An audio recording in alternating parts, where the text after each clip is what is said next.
Welcome to Nate's Ashes. I'm Mike. And I'm Nate. What are we smoking today, Nate? All right, we are smoking a Kristoff Connecticut. And I alluded to this last episode, but we never anticipated smoking this stick. I had gone down to the local tobacco store, Tobacco Grove, not a sponsor, but a wealth of knowledge nonetheless. And I was looking for a different stick for one of our upcoming guests, and they were sold out of that stick. And I told him that Mike and I were getting a little bit more into Connecticut's on our podcast. And he was smoking this stick in the store, and he recommended this one. And it's a Kristoff Connecticut Matador. Okay. Now, if you look at this stick, Mike, you'll see that it's got the pigtail on the cap end. Yes, it does. And what the guy told me at the store was you simply twist that off and you should be good to go. And you can cut it if you want afterwards. And okay. I know we smoked another stick with a pigtail on it, and neither of us really knew what to do. We just cut it. Yep. The other thing to note of this cigar, and I haven't tried twisting it. Have you tried twisting it off? Oh, I did after you told me. I twisted it off, and there's a little hole in the end. Yes, there is. So we can keep it as is, or we can cut it with our cigar cutters. I'm going to keep it as is. I will keep it as is as well. Now, the other thing to note, if you flip it around to the business end, you'll see that they actually wrapped tobacco leaf over the top. Wow. Of the end there. So, and this gives you the flavor right away of the full stick. Oh. So I guess we just light it up as it is. So we twisted off the little pigtail. We don't even need a cutter for this one. And then you light the leaf that's been wrapped around the tobacco on the inside. This looks like a more expensive cigar than we are accustomed to smoking. It was about $14 per stick. Okay. Maybe 15. Okay. So it's, a little pricier than, I guess, what we normally smoke, but maybe only because we shop discount. We shop discount. Yeah, a lot of the sticks we smoke are probably like a $10 cigar at a cigar shop. So this one's a little bit, a little bit more. This would be kind of like the Rocky Patel. A lot of our Rocky Patel cigars that we smoked were about this price range. Yeah. So, and they're good. So yeah, I'm excited. So we're gonna light this up. We had a good conversation. I can talk about that after we light up, but I'm gonna light. Wow. Okay. I feel like this one lit a heck of a lot easier than most other sticks do. Mine lit right up. I usually don't have a lot of problems. No, I didn't mean like problem wise. I just meant like, because you always want to get it even lit, but I feel like this one just kind of like just went, and the little hole, the little draw hole, is nice. The flavor is nice right off the bat. Yeah, it's nice. It's it's mellow. He said this one was, as far as Connecticut's go, his thing was, a lot of people think Connecticut's are bland. But I said, well, that's not really what Mike and I have been finding out. I mean, certainly there's bland ones. And I told him we even smoked one of the bin Maduros you have over here. But that was more bland than any Connecticut we've ever smoked. But I was like, but what do you expect from a bin Maduro? But he called this a medium Connecticut, like more medium-bodied Connecticut. It's got good flavor right off the bat. I'll tell you that. It does, yeah. Yeah, this is and really good draw on this one for me. Yeah, it's surprisingly good. Yeah, I wouldn't throw a fistful into my travel humidor and take him fishing, but yeah, that's what the 5 Vegas and my perennial favorite Kentucky Cheroot is for. Yeah, but the only reason you wouldn't throw a fistful into a travel humidor to go fishing is probably the price point. Yeah, that's right. I'm not going to hook a big fish and throw this out into the water. Very true. Yeah. Which I have done before. I believe it. So, but no, it was a good conversation, and he was asking after our podcast, and so he went, and I saw him add it to his little podcast thing as I was checking out and paying. So we might have has really good flavor, by the way. It does so far. It does. So we might have a 10th listener. Well, there we go. We'll see. And you probably listened to this episode as the first one. Maybe. So Kristoff Connecticut, yeah. I know I've smoked a Kristoff before. Okay. I think I might have got one for Christmas this year, but I haven't smoked it yet. Okay, and I don't know all of the brands that are out there, so I didn't even know this was really a brand until he said, and I've kind of got, and I shouldn't because I am a co-host on a cigar podcast, but I don't really know all the cigar brands out there, so. No. People are like, oh yeah, and he was like, oh, and this one and that one, he's like rattling all these off, but he's like, but I'm smoking this one and it's great. I'm like, well, I'm going to grab 2 of these then. Yep. So I'm glad that we were able to get them and smoke them on the show pretty quickly, actually. And they're long. This is going to be a long one, yeah. They're long, but they're tasty so far. We said we were going to talk about what happened to me at Christmas. Yes. For this episode. Christmas time, sweet Christmas time. And our last episode, we talked about Mike's favorite person in the world, Marjorie Taylor Greene, and how she doesn't want people with differing opinions from her. And Mike and I are of the belief that having people with different opinions is a good thing, I guess within reason, right? If they're combative, then right. Probably not. But if they're open-minded and willing to talk and chat and all this stuff, then yes. Very much so. I am for the diversity opinion. Yes. And so this one will be a little more personal for me because I'm going to walk you through some of my beliefs and my journeys and late nights and early mornings. But I don't think it's anything that you haven't heard before or that you haven't been prepared to hear before from me on this podcast. So we'll just dive right in, shall we? Absolutely. Okay. So we have some friends. Strange, I know, but we do indeed have some friends.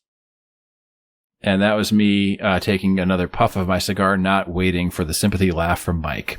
But is it we, me, and you, or we, you, and Sarah? Oh, you and I don't have friends together, except for NASCAR or Viking Dan. And NASCAR Natalie or whatever. This podcast. Yeah. Our mutual friends are kind of like my Sarah. And then that's kind of where it ends. Although I do know James vaguely, because he helped us move that one time.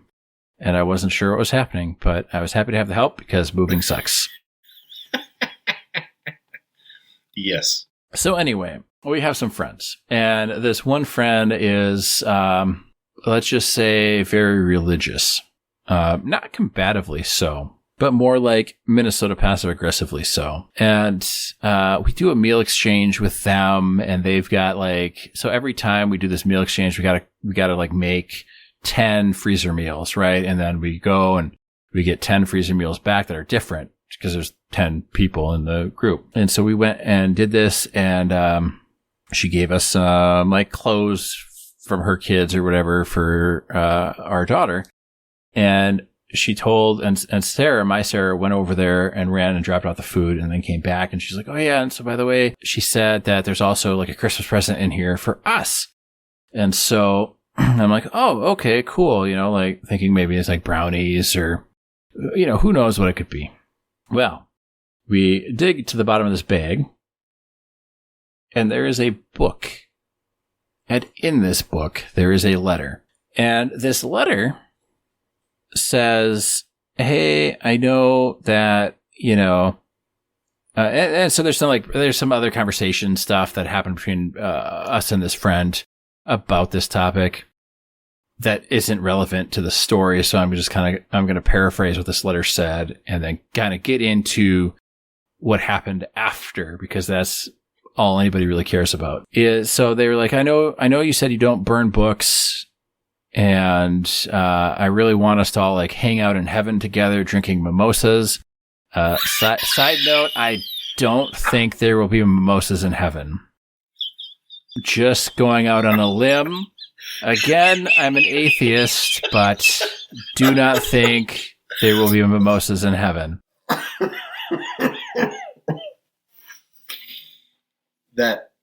Oh. I'm sorry, dude. That was so fucking funny. All right. I got it together. Oof. Okay. So, trying not to kill Mike.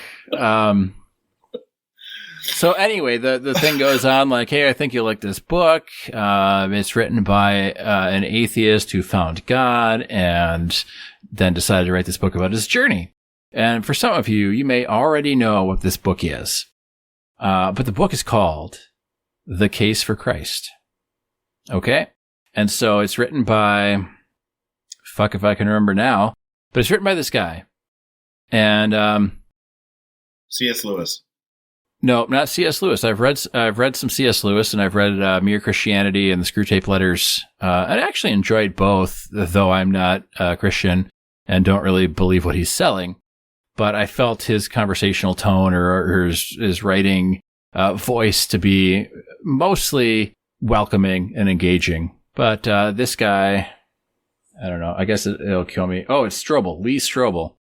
So he was let's put air quotes around investigative journalist, but he was a journalist, right? And so he wrote all these journal articles for newspapers and whatnot. And so the premise of the book is he's turning his investigative journalist skills upon Christianity because his wife came home one day and said, I'm a Christian and I'm joining this church.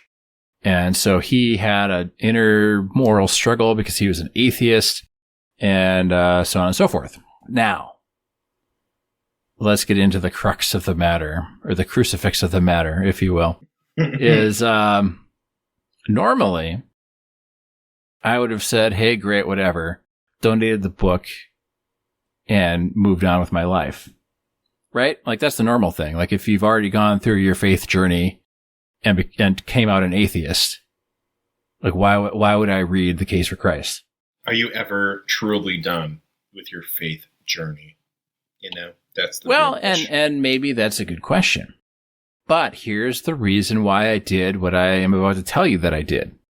Is I had just a couple days before, because I subscribe to a daily Stoicism email where it's, a couple paragraphs and just talking about whatever, how it applies to modern day life or different stories of different people that kind of, they might not be Stoics themselves, but they kind of embody some key takeaway or thing, And this isn't meant to be like, let's go huge into like Stoicism and delve into different philosophies. But the point of the matter is that this email digest was basically one of the Stoic philosophers was quoted as saying, like it's very important to read, but more important to read things from people you disagree with.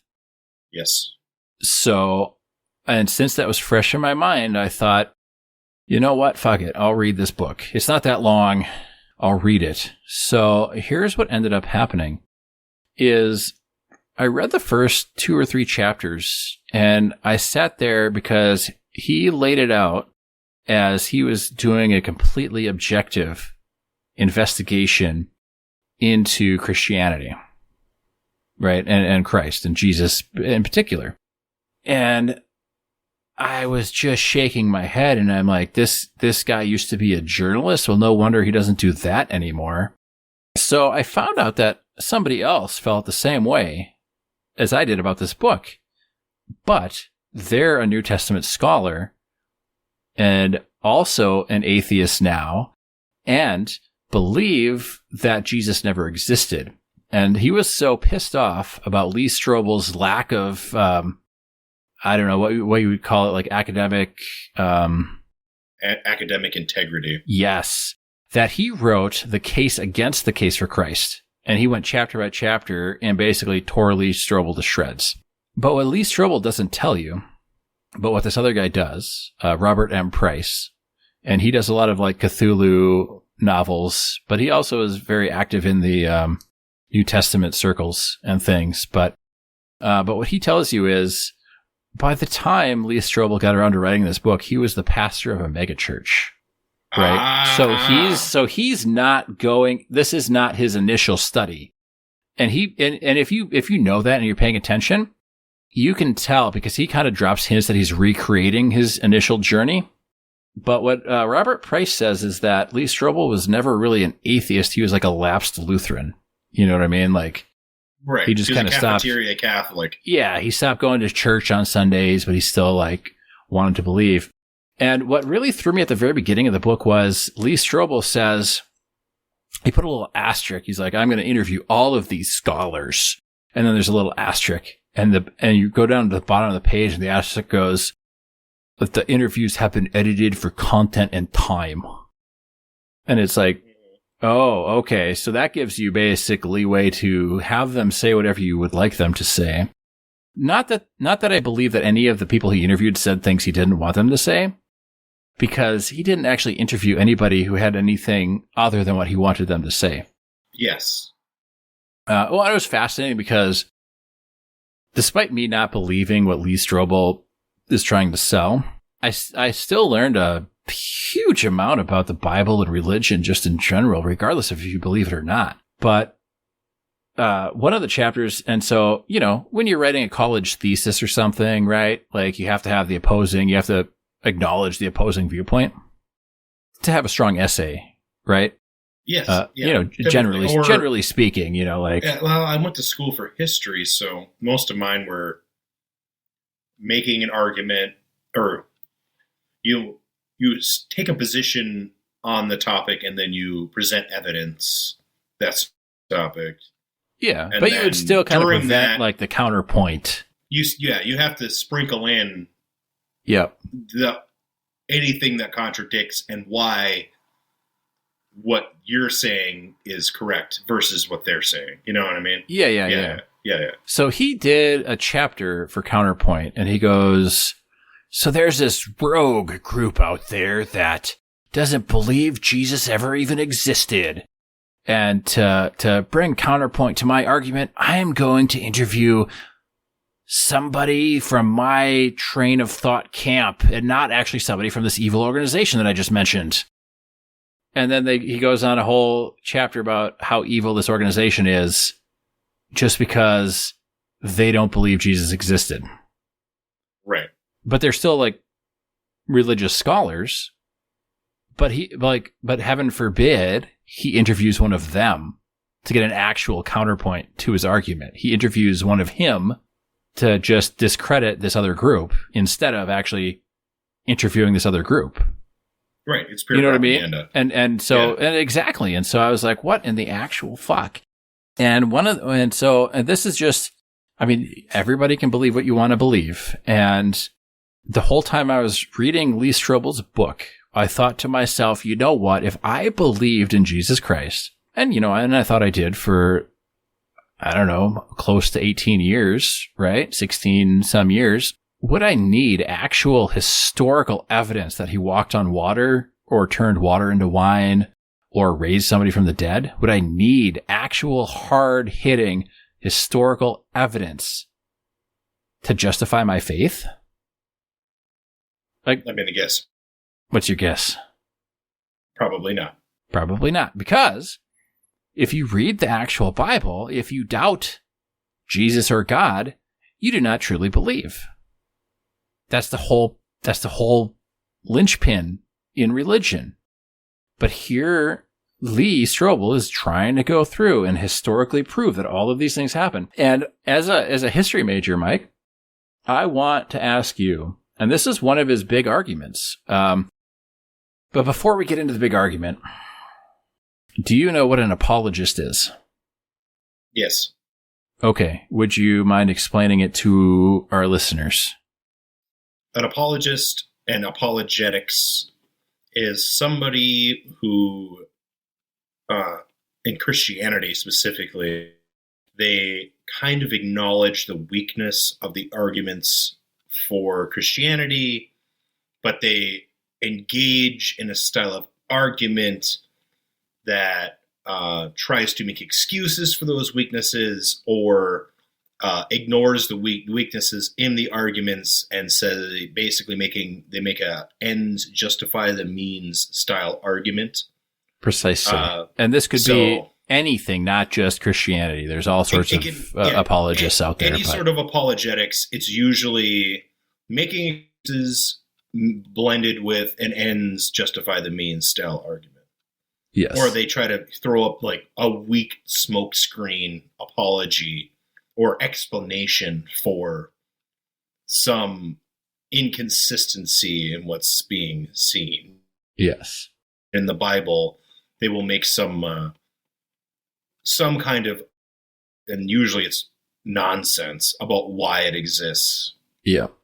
Well, and the interesting thing about the Bible is that it's so full of inconsistencies, and maybe that's why there's a vast swath of apologetics or apologists out there for this, and just a super drastic like tone shift and kind of almost like tenant shift between the Old Testament and the New Testament.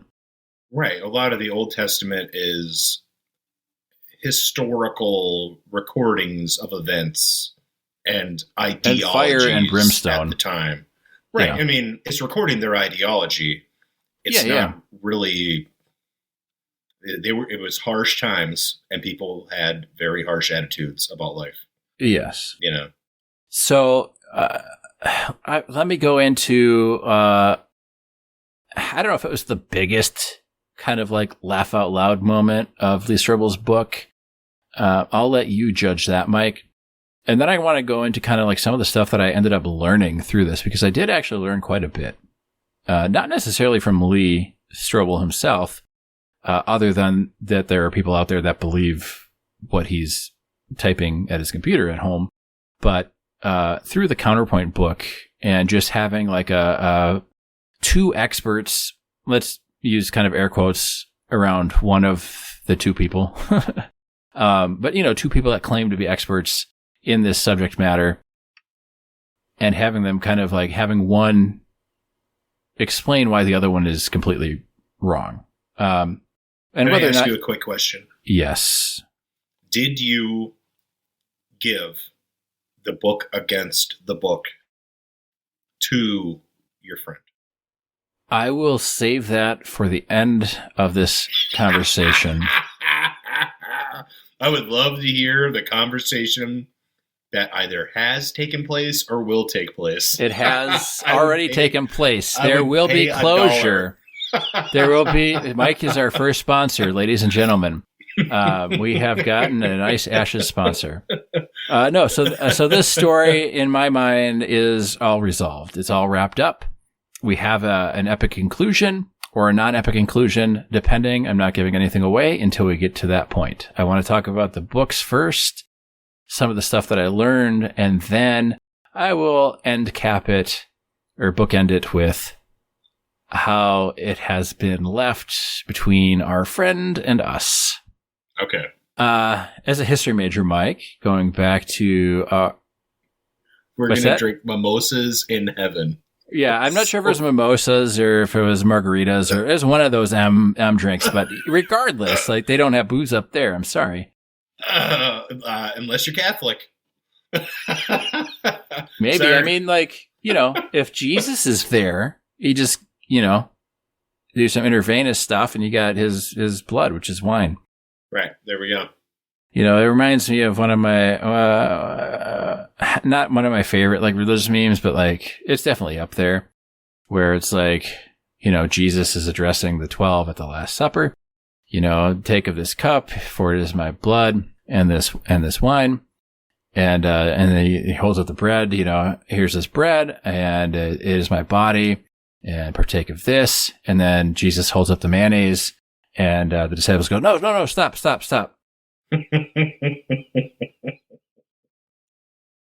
Naughty. I know.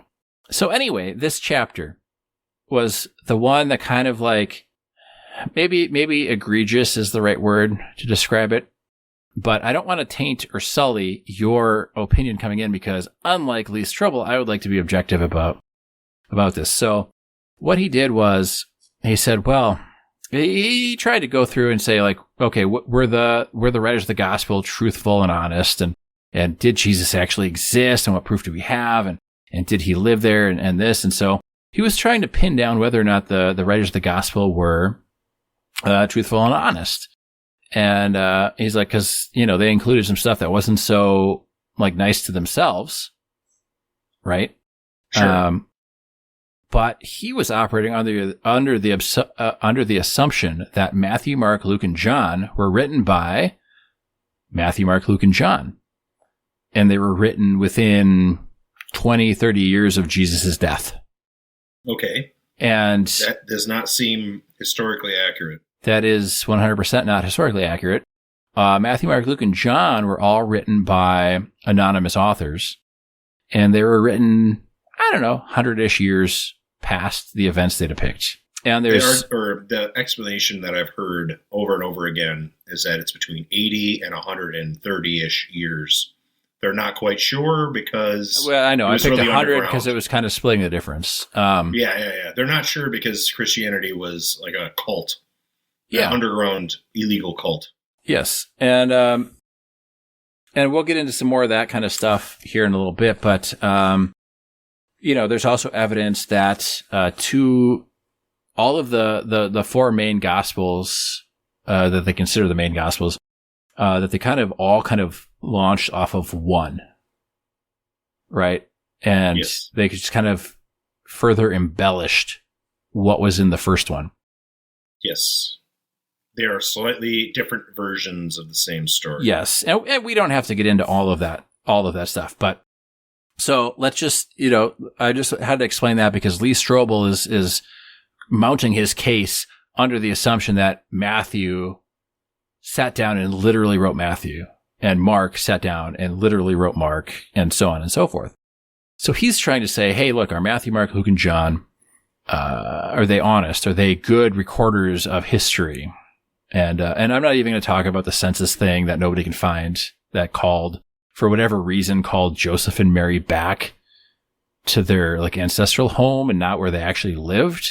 And they had to make this huge journey for some weird bullshit reason. Not recorded by the Roman authorities, even though it was their own territory.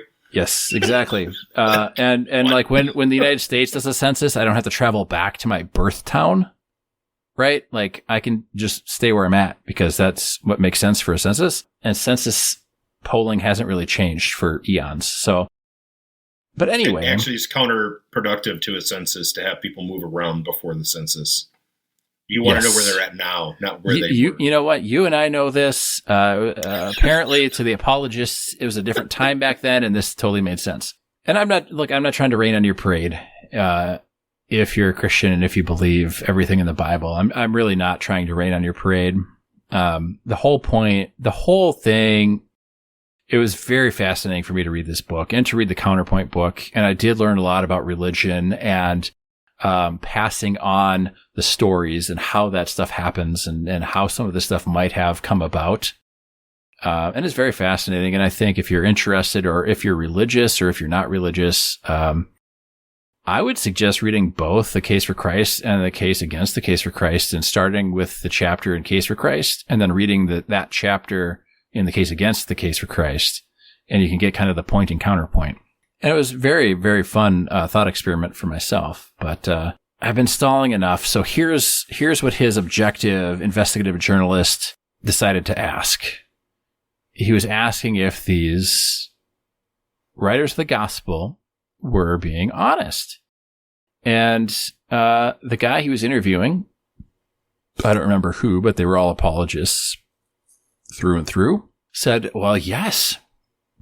And we have archaeological proof that they were honest.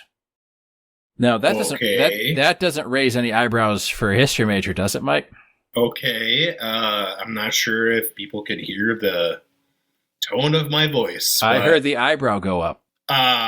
Okay.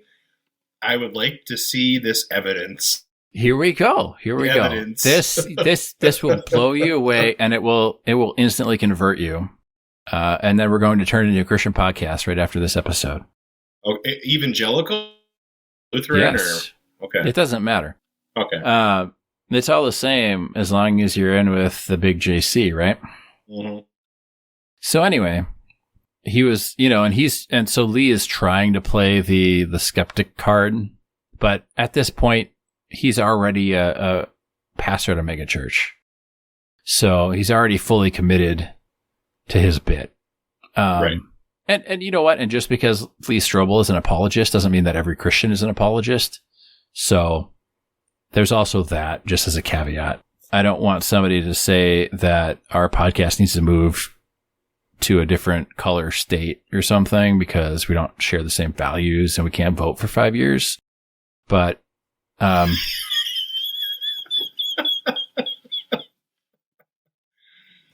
can vote third party anywhere. Yeah. Anyway, Jesus. So here's the archaeological proof. Okay. And here's what they hung their entire point of this chapter on. Is they said, well, okay, and it doesn't matter. Pick one of the gospels, right? Pick one. And they were writing about this fountain or bath or something that had, 12 or 13 columns. And they described this like structure in pretty intricate detail, right? Okay. And nobody's found it. And so they're like, well, okay, it doesn't exist or whatever. They're just completely fabricating everything and yada, yada. Well, the archaeological evidence is they dug the thing up and they found this like fountain or town square or whatever it was. And it had the same amount of columns that they said in the gospel. So ergo, everything in the gospel is true. And that was the argument that they made. And I thought to myself, in that instant, I thought, well, Independence Day is 100% true then because it took place in Washington, D.C., and I know that's a real place. So that has to be 100% true. That is right. Phenomenal. Right? Isn't that amazing?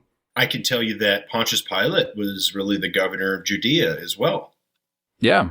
So, but he never made reference to Jesus, I don't think. Not in any official recordings, no. Yeah, he had his old wax cylinder, and he was laying down sick diss tracks about Jesus Christ. Right, and the little festival that was never mentioned anything. Yeah. So it's like that's your archaeological evidence that everything in the gospel is 100% true because they picked a landmark that was well known at the time. Like how many of our fiction books, like how many, like Harry Potter is true because it takes place in London partly. Well, Anne Rice, that's what came to mind to me. She describes like New Orleans before the flood pretty well. Well, and I picked Harry Potter because Christians hate Harry Potter because witches and wizardry is a sin. Oh, yeah, that's true. Yeah, I forgot about that. But it's like, but by that argument, then Harry Potter is also true because London's real, and I've seen that station, that subway station, like it's literally there. Right. So by that logic, there's a lot of true things that we all thought were false. So we have a big worldview reckoning now to take place because Platform Orders even has a little plaque in the station now. Yeah. So commemorating the brave wizards that went before. Yeah. God forbid that it gets buried in some horrible accident and then it gets unearthed 2,000 years from now and they find that. Man, future archaeologists are going to have a hell of a time because they're going to find like these bodies of these dead like gamer cat girls. Oh, yes. With those like butt plug tails and be like, was this like, what was this for? Was this to help them balance or no, they're just perverts. Like, yes. That's awesome. By the way, I don't want to break our train of thought. Yeah. I am 2 inches into the cigar. Yeah. I still have the ash on it. Nice ash. Nice ash. And it's lovely. Truly lovely. It's really great. But it reminds me of the archaeologists who uncover the burial sites, and it's like two dudes, right? And they can tell by the skeletal structure. And they're like, oh yeah, they must have been roommates. Right.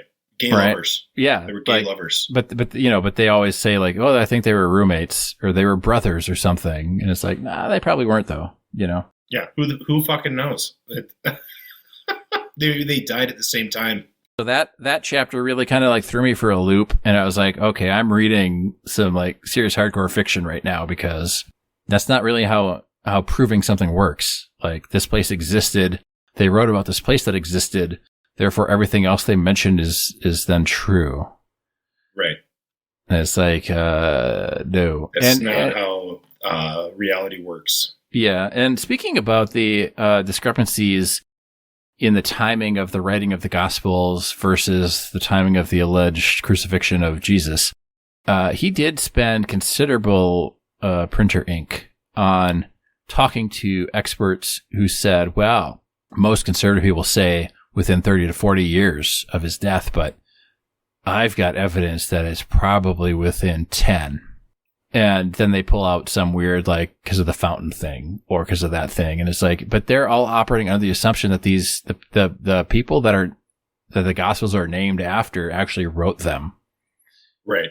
And, a fountain, I mean, in modern times, we don't think, especially in America, we don't think of things like a fountain being something that was built and it was intended to be there for 1,000 years. But when you build a fountain out of stone and your population is static, it was intended to be built basically for the duration.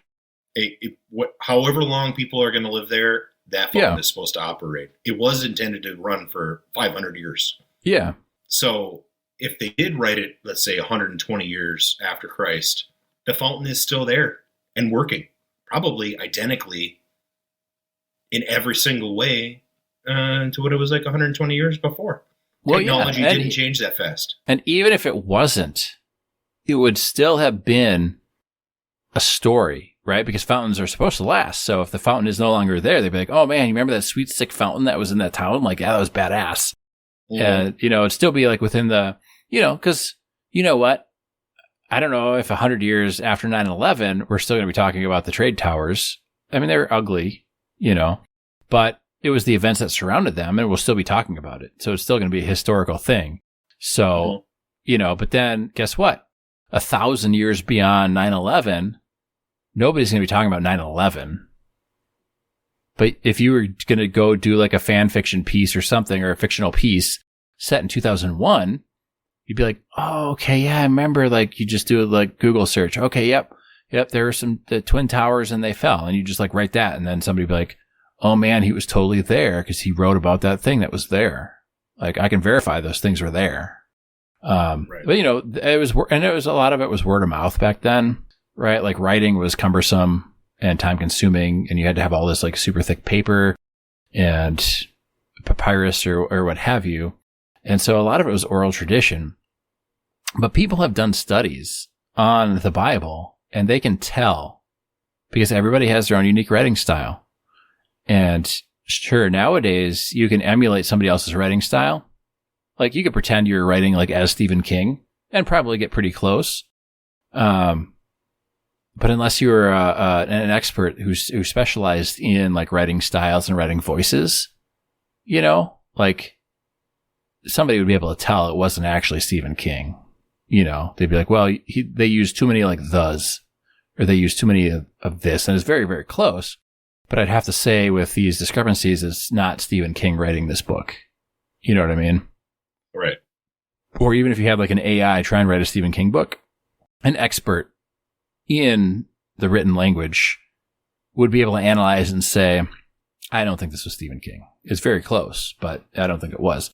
And people have analyzed the Gospels and tried to corroborate.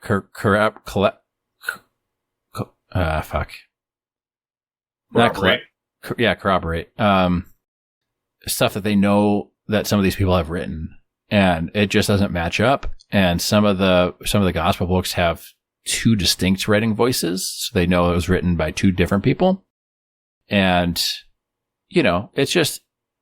And if you believe, it doesn't matter, because you could say, well, it's all oral tradition passed down. So if it was 100 years after, 200 years after, it doesn't matter. It's still the gospel according to God, and the Holy Ghost like helped them write it, or, whatever, however you want to explain it. Are these, they never confront the fact that the Bible is an edited work that was created by a council of elites on purpose to like codify the religion. And it's overseen by a council. And every time there's a new translation or new update, not like update, but like a new edition, or like new footnotes or whatever. And when there's new, and they voted on which, there's a big, and that was part of, and they never talked about it in the case for Christ, but in the case against the case for Christ, he was talking about the council that actually voted on which gospels got included, because, there's like the Gospel of Ruth and there's other gospels out there, that they elected to not include, and other writings Council of Nicaea, I believe. Yes. And then what a lot of them seem to forget is the reason that the King James Version is the most popular version is because King James was an absolute lunatic and ordered all copies of the Bible collected and burned, and then he put out his version of the Bible. And that's why we have the King James Version, and we don't really have many other versions of the Bible, at least the Christian Bible. Not in English. Yes. Yeah, exactly. And that was kind of the other thing is like Lee Strobel was saying like, well, this word in Greek means this or that. And the case against the case for Christ is like, well, I don't know what word Professor Strobel was reading, but I have like a doctorate in Greek studies, and this is what the word actually means. So, so Robert was a little sassy with his critique of Lee, but I guess if you've been educated in the New Testament and you speak the languages and you devoted your life to it, and somebody like Lee Strobel comes along and publishes something that says, well, because the fountain was there, Jesus also was there, you would be a little upset too. So right, interesting. So that's that. I mean, there's some other things in there that we could maybe like delve into, but I don't really want to get into a huge like book review because you didn't read either of them. But you are a history major, so I figured you'd be able to give enough input on some of what Lee Strobel claims to be facts. Well, I know that the fountain probably there's an argument style. I wouldn't call it argument style. There's like a line of research where they try to corroborate events in the Bible to see what's true and what's not. Yeah. And there's a list, and I don't know how many things are there, but scholars have come up with a list of things written in the Bible that they believe the preponderance of the evidence says are true. And it's basically things that either are corroborated with outside sources or things that happen in the Bible that are mentioned in a context that would lead you to believe that it's true, right? Yeah. And almost none of them involve Jesus directly. Yeah. Right. And that was so that was one of the other like key takeaways, because so Robert Price doesn't believe Jesus ever existed, mm-hmm. at least in the form. And so they talk about, well, and even Lee Strobel is trying to draw the distinction between like the gospel Jesus and the historical Jesus, but he's trying to reconcile the two. And so Robert Price basically says that, through his studies, and he doesn't go into huge detail because he's in this book, he's just refuting Lee Strobel. He's not really laying his case out for whether Jesus did or didn't exist. Sure. But he, he gave enough little things where it's like, the reality of it is that the early church probably picked some wandering pastor, right? Some wandering minister, some wandering whatever, preacher, and kind of like invented or co-opted part of their life into the Jesus myth and used that as the basis for... There's a lot of similarities between Jesus and religious figures out of India and out of China. Yeah, and there's a lot of similarities between the religious stories in the Bible and religious stories in other religious works. Right. So, and especially paganism. And there was actually a chapter in this book where Lee Strobel was trying to claim that Christianity happened before paganism, and paganism is stealing from Christianity. What? I shit you not, my man. That is insanity. How? What? So what existed before Christianity then? It was Christianity, because it was the Old Testament. Yeah, were they all atheists pre-Christianity? Because God invented everything, right? He created everything, and that was Christianity. And then he sent his only son, and the rest is history. And everybody else is a poser and a copycat. It is my understanding that early Judaism was a small cult in the Mesopotamian world, and the very first Jews believed that Yahweh was one of the gods in the pantheon of the Mesopotamian god systems. And that is why there are so many references to the Mesopotamian gods in the Old Testament. Because if you read it and you know what you're looking for, they mention the moon goddess, and they mention the god of war, and they mention all these other Mesopotamian gods. Yeah. Giving detail and richness. They're name dropping the other gods from the Mesopotamian pantheon. Now, we don't really, who knows who these people are. I don't know the name moon goddess, No, yeah. But they're using it. Yeah. So. And it's ridiculous stuff like that where it's like, look, you can believe what you want to believe.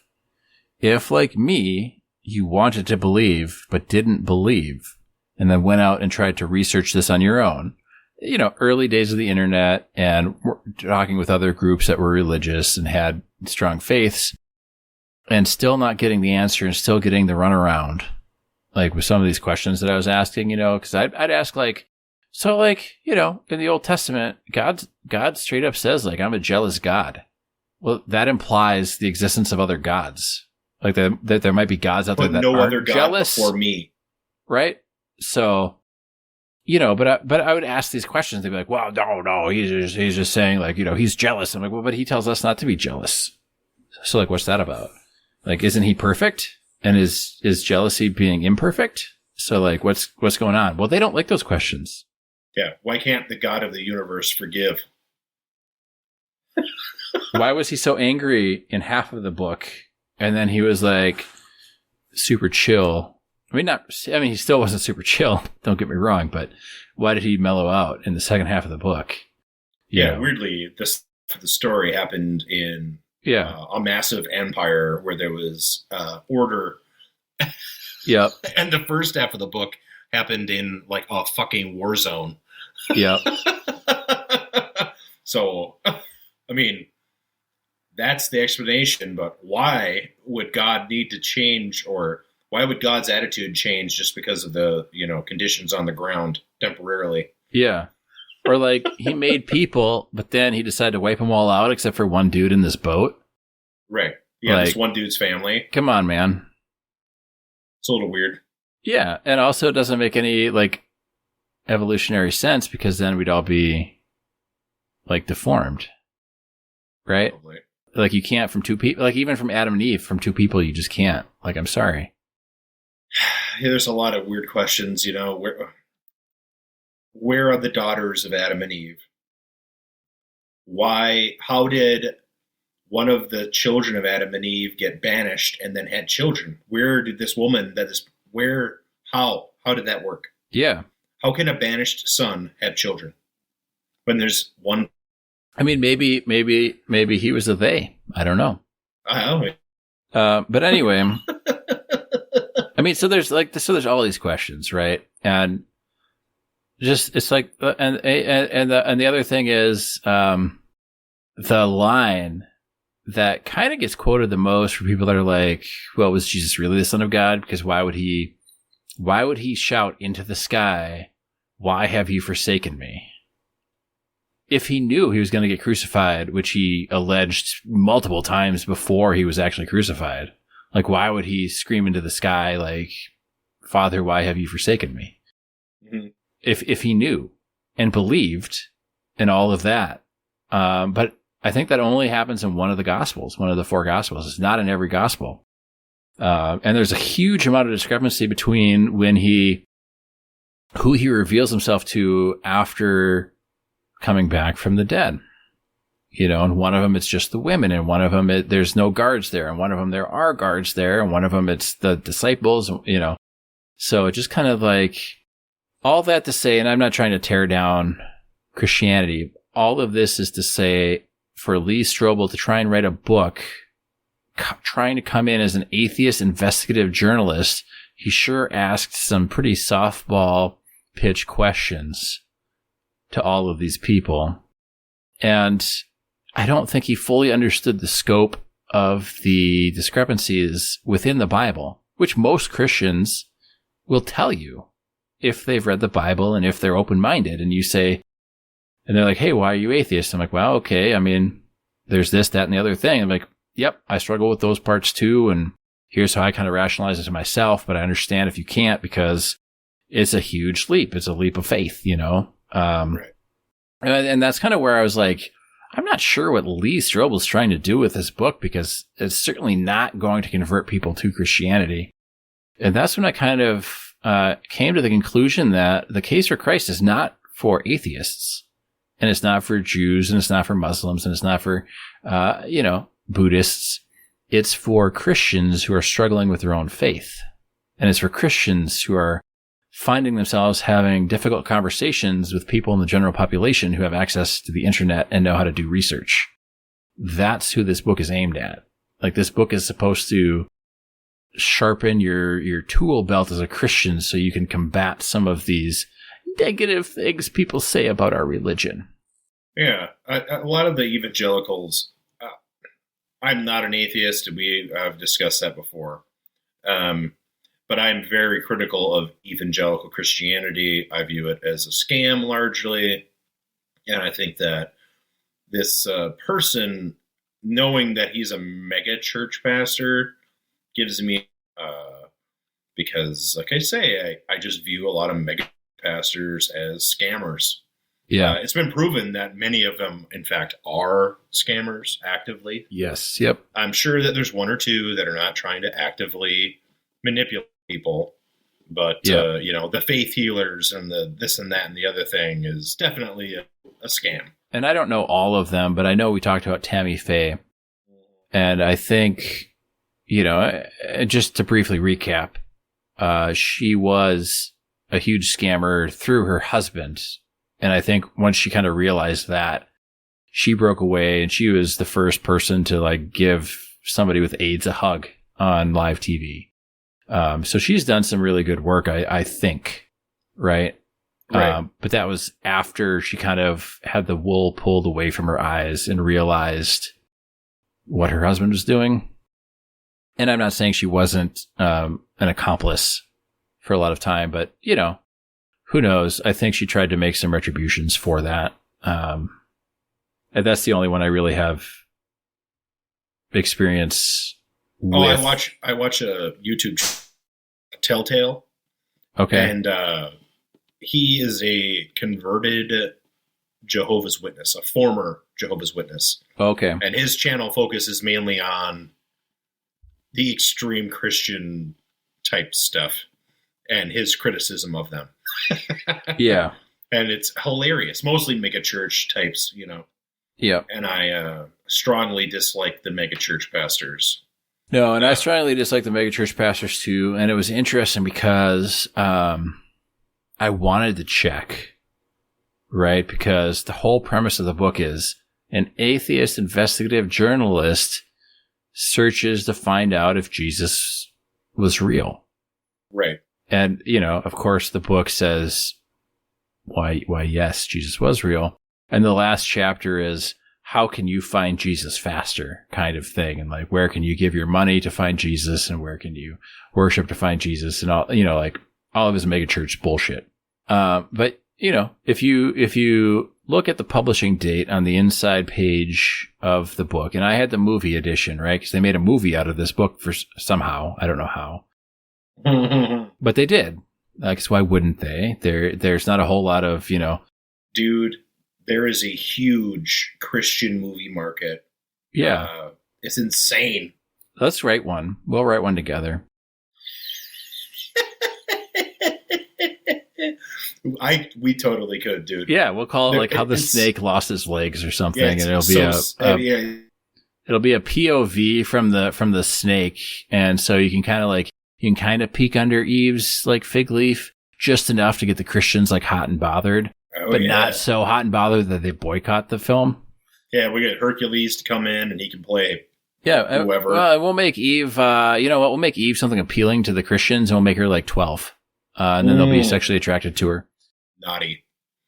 Oh my God! Sorry, I don't mean to be offending a whole bunch of Christians. I just like Lee Strobel, I guess, is fairly divisive. So you're either like on his side or he's just a complete and utter hack. Yes. Oh, so anyway, if you look at the inside flap, and you can see the published dates. So you see like the first published date, right, of the book, and then you can see like this edition published date. And then all you have to do to figure out where he's writing from in his headspace is go to his Wikipedia page, because it tells you the date that he accepted the pastorship at the megachurch, which was well before this book was ever published, like 4 years before this book was published.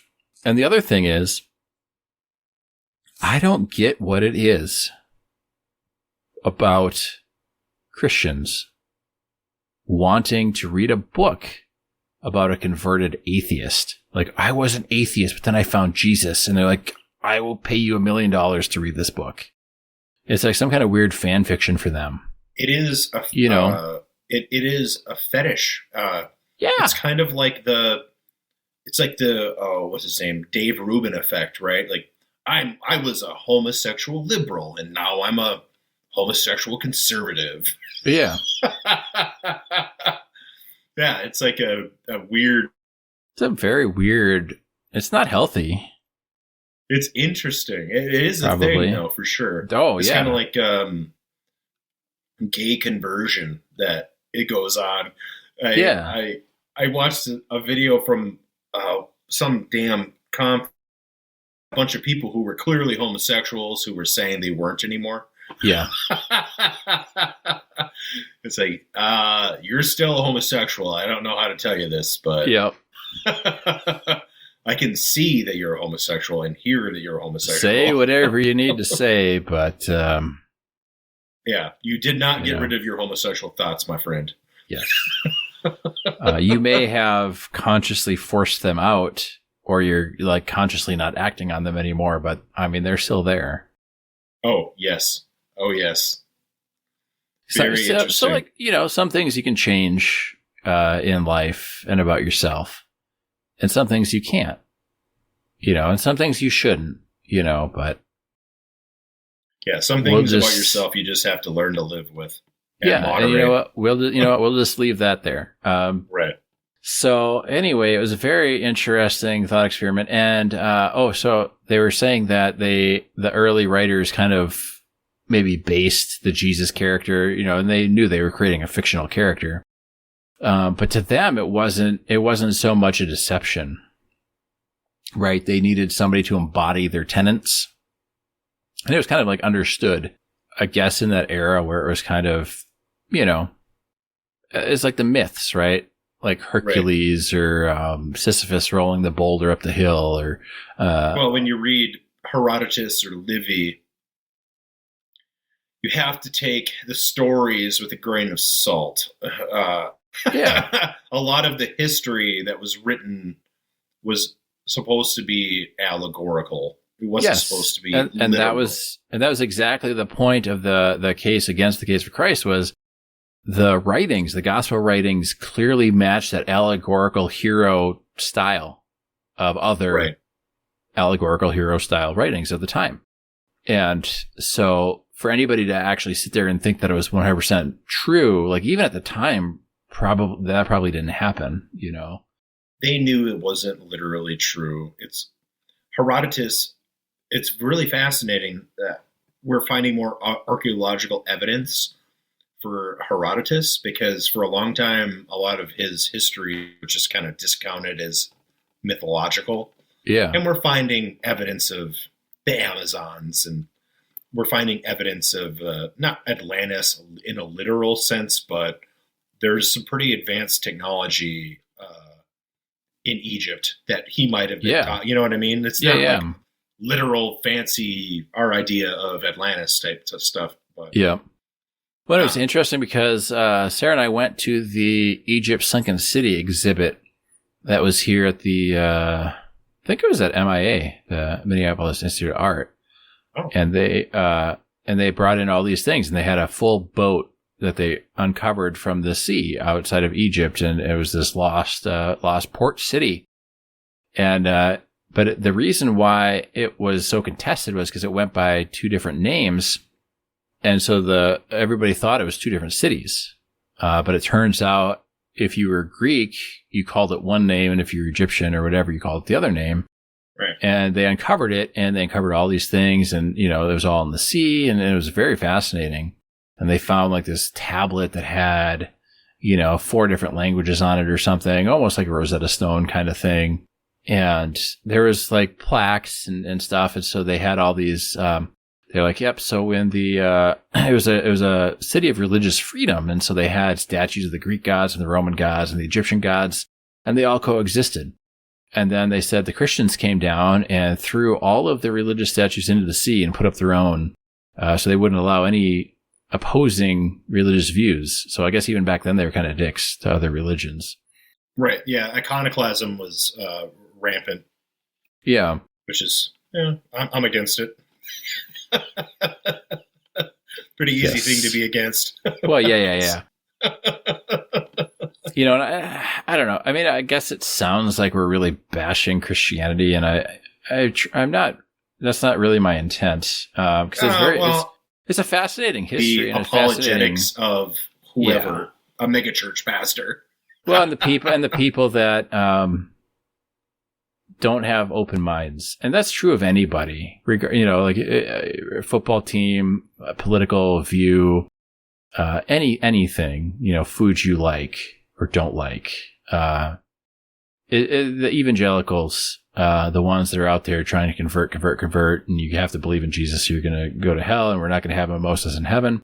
Those kinds of people, by and large, if that's their sole purpose in life, is to make other people feel bad because they don't believe what they believe, then that's bad. But that's, I don't know, it's very distinct in Christians, or it can be, and maybe that's a bad rap Christianity has, because the people that are those types are so vocal, It's a very vocal minority. But I know it's not indicative of the entire Christian beliefs. So I wanted to make that clear again. Like, it's Methodists aren't going out there and rabble rousing largely.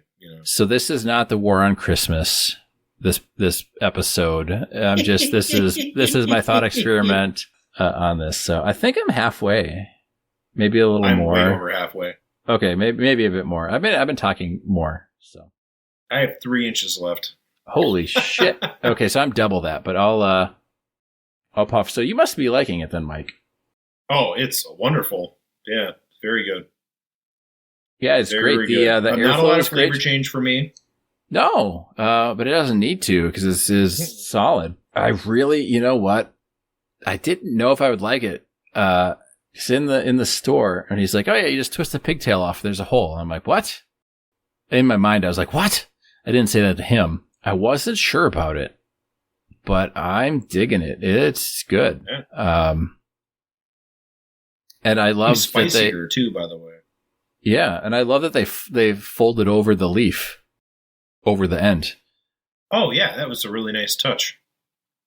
It's like I say, it's surprisingly full-bodied and spicy. I like it. Yeah, not crazy spicy, but it's good. No, it's just enough, just enough.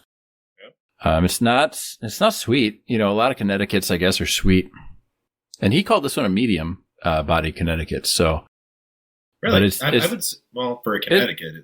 For a Connecticut, yeah. It's not going to go against a full-bodied Maduro or something, but... No. So I think, the medium body was not medium body Connecticut, but just medium body for a cigar in general. Right. But yeah, I'm digging it. No, it's really good. It's good. It's not terribly expensive. And I didn't even check online to see if you can get these in bulk, but I'm sure you can. Yeah, possibly. I'll look for it. Because I think they've got other sticks too. But But this one's good. Yeah. Oh yeah. They make a bunch of stuff. They're a reputable company. So yeah, very interesting. So, did you give the opposing book to your friend? I did not, and I've got a couple reasons of why. It does. First off, does that surprise you? I don't want to say that it surprises me, but it does make me sad. It does make me sad. Yeah, and it might make you sad, and it would make probably a younger me sad. I'm trying to be a little less confrontational with people. Sure. In my life, just in general, because it doesn't really do me any good. Like, you know what I mean? Like I could sit there and say like, here's all the reasons why Jesus never existed, or why Lee Strobel is a mega church whore, and on. But it's not really going to do anything for me. It's not going to change my life any. And two, it's like, do I want to start like a war with a friend? Right. But I didn't hold back either. Really, I wrote a response letter and mailed it to them. Oh, it was interesting because I had some friends read the original letter and my response letter, and I got some positive feedback. In the letter, they said something like, they said like drinking mimosas in heaven, and then they blamed my atheism on my dad's divorce because I had told them that after the divorce, my dad found Jesus again and was trying to talk to me about Jesus. And he said, if you don't want to hear about any of this, you can tell me to stop at any time. And I said, stop right now. And so they felt that, because my dad didn't handle trying to introduce me to Jesus very well, that's the whole reason. And so basically I just said, look, I grew up Lutheran, and I never really believed it, and I saw the people in church believing it, and I just didn't. And so when I went to college, I joined voluntarily a Bible study, and I was doing a kind of a mini like book club with a friend who was the daughter of a pastor and very Christian. And we read all like the Screw Tape Letters, Mere Christianity. We read, there's one other one about a Christian singer who died in a plane crash, and his wife wrote this biography of him, and that was very fascinating. And so I was actively trying to do research and like figure out how I could make this make sense for my life. And it was Chariots of the Gods, Von Daniken, and he's a known criminal and a fraud and a hack, but he is a Catholic. Or was a Catholic and a devout Catholic, and he believed that by writing his book, saying that all the miracles in the Bible were aliens, that he was still a devout Catholic.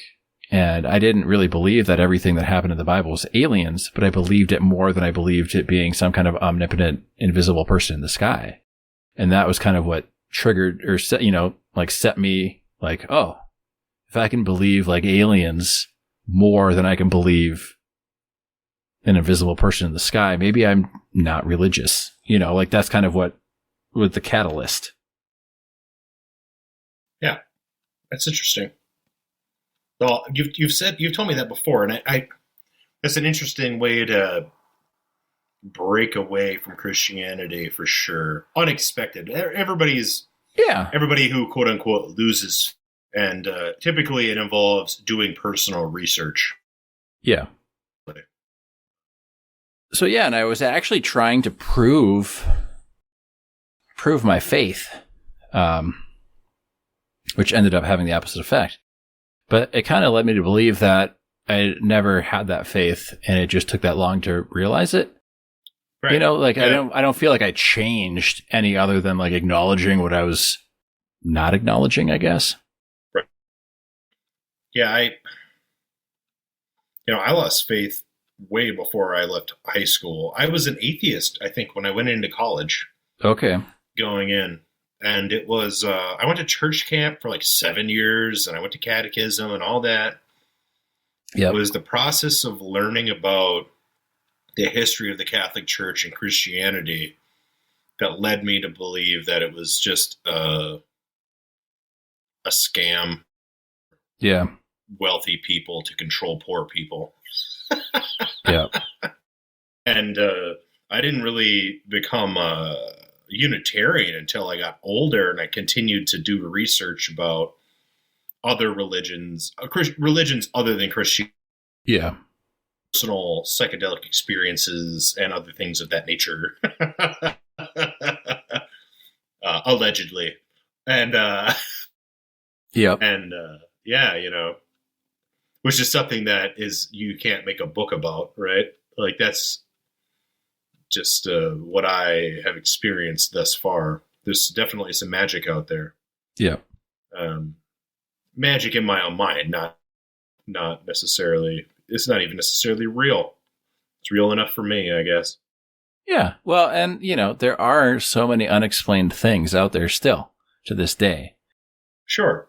And I don't know who's right. Is it mysticism? Is it quantum physics? Is it science? Is it it could be anything.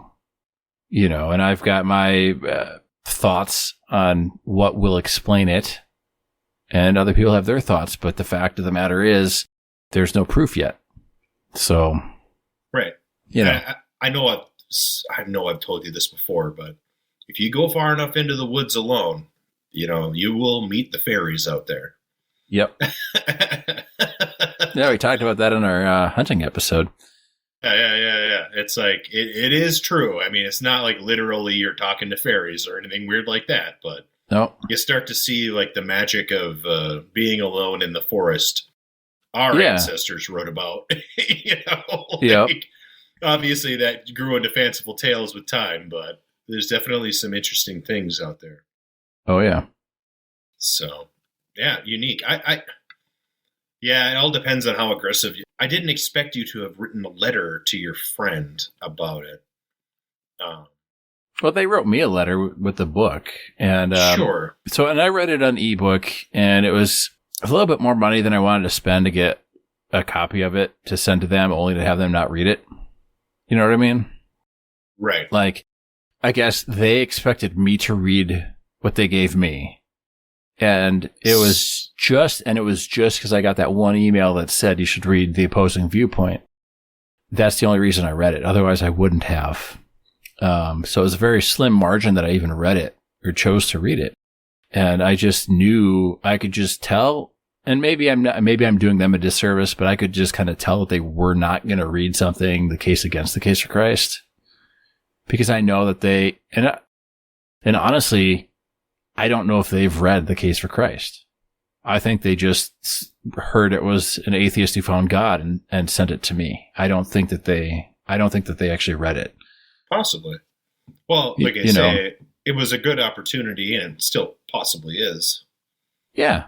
To be like, not only did I read it, I was so interested in reading it, I read the book that was written in opposition to this book. Oh, no, I mentioned that in my letter. I went into, it was probably like 2-page letter. I didn't go into like huge detail, but I did mention that I read one chapter in The Case for Christ and then the opposing chapter in The Case Against the Case for Christ. Sure. I was a little snarky, and I said my favorite part in The Case for Christ was when he said that the fountain thing existed, so therefore everything was true. And I don't remember if I referenced like Independence Day or Harry Potter or something, but I made a little like cheeky comment about that where it was like, this is not really historical fact. Right. So, this is but I tried to be diplomatic about it. You know what I mean? Like, just kind of like diplomatic but firm. Like, I read it. It was important to me to read this. We're still friends, and I value our friendship. I'm still not a Christian. I looked up online this cigar, and you can get it online, and it's about $9.50 a stick for the Churchill, which is what we smoked. Okay, yeah. Or what we're smoking. And that's right in line with the Rocky Patel Vintage series that we had. Okay, yeah. Yeah. and some of the bigger edges, Yeah. which are this is every bit as good as a Rocky. Yeah. So, This is fantastic. no, it's very good. Oh yeah, I did want to mention one other thing that I added, and I added some Bible scriptures in my letter as well. Not in like not to be in like a condescending way, but I know that that's kind of what they trade in. Yeah. I wanted to reference, because if they value our friendship so much that they want to smuggle booze into heaven, then I wanted to like reference something about that. And so I said, like, I don't know for sure if there is or isn't a God, right? Like, I don't know. Maybe I'll be surprised. Who knows? But there's the whole thing with the unborn children, or the kids who die before you can like talk to them, or tell them about Jesus, and do they go to hell because they never knew Jesus? Mm-hmm. And you can get into whole like a lot of like Lutherans and stuff baptize babies right away when they're born, because if you're baptized then you can get to heaven. But Baptists wait until they're adults and they choose baptism because you have to choose Jesus. And like you can get into that whole thing, but the prevailing like Christian thing is people who haven't had the opportunity to hear about Jesus still have the opportunity to get into heaven, right? And there's a couple bits. And the scripture that I quoted, I think, was from Matthew, and he was talking about Sodom and Gomorrah, and God or Jesus was saying that they will be a lot more lenient on the citizens of Sodom and Gomorrah than they were on the towns of Sodom and Gomorrah. That God basically nuked into oblivion, mm-hmm. if you believe the story. And so, my whole point was, I'm just trying to live the best life that I can live and be the best person that I can be. And if that's not enough for your God, then that's not really on me. Mm-hmm. That's, it's hard to. I mean, I'm not trying to sound like a dick. I hope that didn't come off as like dickish, but. Right. It's easy to shit on Christians. You can do as good in your life as you can, Right. And you can constantly try and improve. But if that's not enough for some like omnipotent being, I guess I'm sorry for that. Well, it's a common theme in our country, especially for the hardcore Christians, to use their religion as an excuse for bad behavior. Yeah. And it's very easy to point that out. Like I say, growing up Catholic, the sins of the church are unbelievable. Yeah. Unbelievable, to the point where the modern church largely exists to protect criminals who are members of the church. And it's been that way forever. The Borgias were that way, Yeah. The Medicis were that way. It's not like it's a new phenomenon. No, and it's not really a secret. Mm-mm. For those who know how to research. It's not a secret to the people who are members of the church. There's huge cynicism amongst Catholics about the Catholic Church itself. It's very interesting. But of course, around here, it's all cafeteria Catholics. Yeah. Well, and those are probably the most common. Oh, yeah. Especially an organization that's that large. Yeah. Well, and maybe for any religion, and that's like the pastor, if they're a firecracker of a pastor, they'll try and guilt you into being more evangelical. But I think by and large, and just like with politics, like by and large, the majority are just trying to live a good life. I hope so. I mean, not politicians, because they don't give a fuck, but, like most people, like whether they're like, they consider themselves like a staunch Republican or a staunch Democrat, but you take some of those like ideology quizzes online, right? And most of them come back like, oh, you're a little left of middle, or you're a little right of middle. Like there's a reason it's called the middle, because that's where the majority of people are, Right. But they get riled up by the evangelicals, whether it's a political evangelical or a religious evangelical. Right. Now, the extreme cases, online videos about anything. They're going to take edge cases and try to get you all worked up about it. Yeah. It's entertainment, and I would consider church to be an entertainment industry largely. Yeah. Just like the news. Mm-hmm. It's the fear mongering, It bleeds, it leads. Yeah. So, I want to talk about snowmobilers. Okay. Because due to the snow. And this happened a while ago. Okay. Snowmobilers always fuck with property. Have you ever seen Mad Max Road Warrior? Have you ever seen the Road Warrior? Yes. Okay. The way I look at snowmobilers is like the gang in the Road Warrior. They're just riding around in their snowmobiles, vandalizing, stealing stuff, doing drugs, and having homosexual sex out in the woods. That's kind of their MO. And everything that I see. That's one of the main reasons I never got into snowmobiling. Well, I'm not into most of that.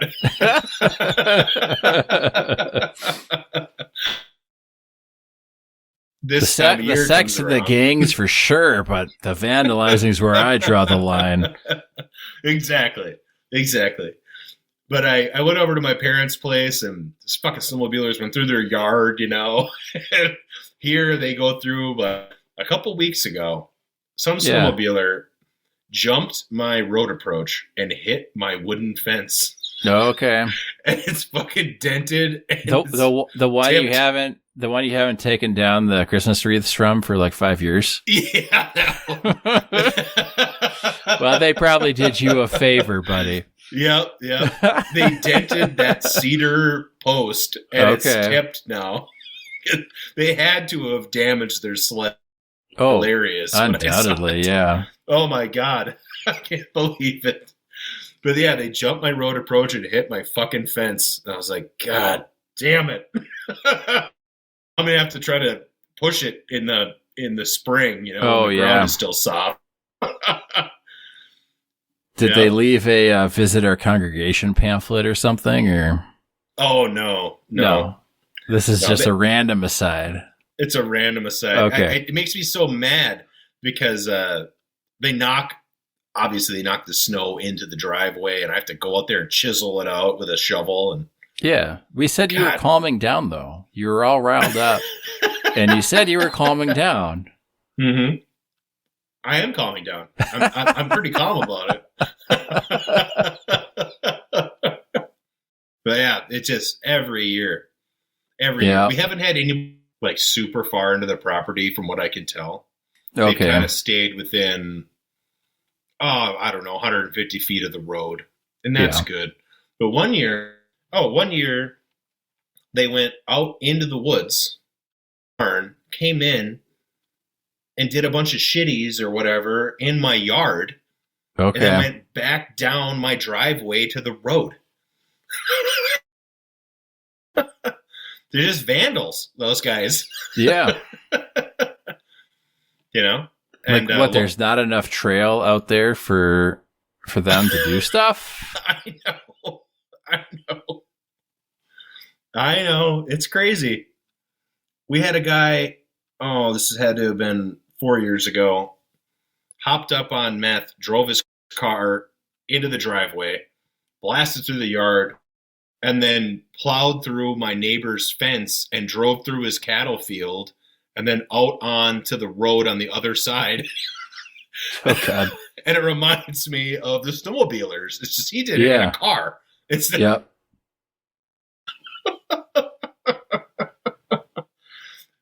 Yeah. So there is somebody out there that did a lot of damage to their sled on my fence. Yep. And like they say, they dented that cedar log. I couldn't believe the dent in it. Yep, that's pretty hardcore. Oh, man. I couldn't do that with a sledgehammer. I mean, you'd have to hit it hard a lot of times. Yeah. Let's say 120 miles per hour. Mm-hmm. So, I got a quick question for you. Are you completely done with your cigar? No, I am not. Okay. Is your little pigtail hole kind of expanding? Yes. Okay, mine is too. I just Yep, it's getting weak on the edges, but nothing's coming out. yeah, so nothing's coming out. I just noticed it was kind of getting a little larger. Gaping might be the term. Oh, geez. But I'll have to put a explicit tag on this. I one. put explicit tags on all of our episodes. That's probably wise. Yeah, because like what I just think like, well, what if I don't put one on there and then I missed us saying fuck once, and then somebody gets upset about it. Right. So I'll just mark them all as explicit, so then we don't really have to worry about self censoring on the podcast. Well, life is explicit, Life is explicit. One of my favorite punk lyrics is, "You were never a virgin, you were fucked from the start." That's I like that. Yeah. It's that. actually on a concept album by this punk group, and it's set in the Civil War. And the album is called The Monitor, which was the Civil War submarine that the South had. And the band is called Titus Andronicus, so they are well read because that's a Shakespeare play. So Nice. Heck yeah. Oh, that's great. Back on to Christians. I worked with a very hardcore Mormon, very conservative Mormon. And like conservative as in only 3 wives instead of 4, or? No, he had 1 wife, but he was definitely a believer. And one day he showed up and he was drinking an energy drink. And they can't do caffeine. Well, all right. Adam, I'll let you finish your story. Adam, you're drinking caffeine. I thought Mormons weren't allowed to do that. He's like, oh, no, they just came out with a new thing, and you can drink cold caffeine. You just can't drink hot caffeine. So I was like, okay. What this? And there was another guy who was also a Mormon, but he was a Jack Mormon. He's like, the Mormon church bought a share of Coca-Cola. Yep. Well, that's like they do the soaking. Did we talk about that on the show yet? I know what you're talking about, but I don't know if we talked about it All on right, the show. well, I don't remember either, but we'll bring it up. So the Mormons will do soaking where it's not so premarital sex is a sin to Mormons, but according to Mormons, sex is defined as the act of thrusting. So what these Mormons now do is they insert themselves, and then they have buddies, I guess, bounce on the bed to simulate the thrusting, but because the person or persons engaged in the act of insertion, I guess, are not actually they themselves thrusting, it is not considered sex. But I guess it's just as fun, but a little more awkward because your best buddies are there. Mormons just have anal sex before marriage, and that way, yeah, it doesn't count. Yes. I'm not sure if that's 100% true. I've heard stories about it that are about individuals where that was true for them. Yeah. Well, and maybe we'll have to get a Mormon on the show, and then we can find out. Mm-hmm. Coincidentally, my former coworker, who was a hardcore Mormon, was heavily into crypto and like penny stocks and stuff, and he lost his ass. Mormons are not allowed to gamble, but they are allowed to play the stock market. Okay. And the stock market is basically just gambling, and he lost so much money that he freaked out and he shot up one of his employers when he got fired. I did not believe that story, but it did make a newspaper. I will not tell you where it happened, but it made a newspaper, and I got sent the article by one of our mutual associates. So you have more historical evidence that was true than Lee Strobel has about that fountain proving that Jesus existed. Right. Oh yeah. I saw his mugshot and I read the article. And that is what historical researching looks like. Yes. Yeah, because I was like, what? I don't believe this. So interesting. Yes. Very interesting. Very, very. The worse their behavior is. What's that? I said I've found in life that the more people restrict their behavior, the worse it becomes. Yes. It like bottles up and it explodes. Yeah, I have found that to be true as well. The more you restrain somebody from doing something, the more they want to do it. And it might just be out of spite. But I think the maybe the key takeaway is that like abstinence, it doesn't have to be sex, but like abstinence is not really an effective teaching tool. I think teaching people to have healthy relationships with things is more important. I agree with that. I'm not done either, by the way. I'm not done either, but I don't know that I have much more to talk about without vamping, and this is going to be a long episode regardless, so. That's true. I have, I'm an inch and a half-ish right now, and it's still quite good. Yeah, why don't we call the episode, and you and I can just chat a little bit longer, but we'll pick everybody else up next week. Sounds good. Highly recommend the Kristoff. Yeah, it's phenomenal. It is wonderful. Thank you to Tobacco Grove. Yep, thank you. Not a sponsor, but if you'd like to be, you know how to find us. Be safe, have fun.